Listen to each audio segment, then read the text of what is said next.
কোটা সংস্কার আন্দোলনের ৫ সমন্বয়কের নিরাপত্তা নিয়ে পরিবারের উদ্বিগ্ন হবার কিছু নেই। ঢাকা মহানগর গোয়েন্দা পুলিশের অতিরিক্ত পুলিশ কমিশনার হারুনুর রশিদ একথা জানিয়ে বলেছেন, সমন্বয়কদের নিরাপত্তা নিয়ে শঙ্কা ছিল। রাজধানীর ডিবি কার্যালয়ে আয়োজিত সংবাদ সম্মেলনে তিনি জানান, নিরাপত্তার সমস্যার কারণে তাদেরকে ডিবি হেফাজতে নেওয়া হয়েছে। হেফাজতে থাকা সমন্বয়কারীরা হলেন নাহিদ ইসলাম, হাসানাত আবদুল্লাহ, সার্জিস আলম, আসিফ মাহমুদ ও নুসরাত তাবাসসুম।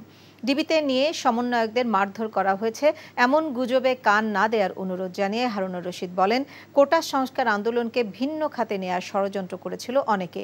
এদিকে মেট্রো রেল ভাঙচুরের ঘটনায় কেন্দ্রীয় ছাত্রদলের এক নেতা সহ ৪ জনকে গ্রেপ্তার করা হয়েছে।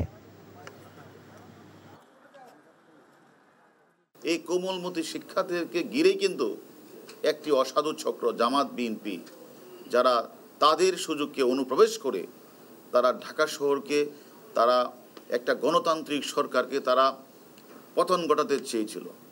তারা রাষ্ট্রের সবচেয়ে গুরুত্বপূর্ণ স্থাপনাগুলিতে তারা আগুন লাগানোর চেষ্টা করেছিল পূর্বকল্পিতভাবে। আবার যদি তারা আন্দোলনের কোনো কিছু করতে চায়, সে কারণে আমি মনে করি নিরাপত্তার স্বার্থেই কিন্তু তাদেরকে আমরা আমাদের ডিবি হেফাজতে নিয়ে এসেছি। এখন জন্ম সনদ দিয়ে খোলো বিকাশ স্টুডেন্ট অ্যাকাউন্ট। নিজের বিকাশ নিজে কর।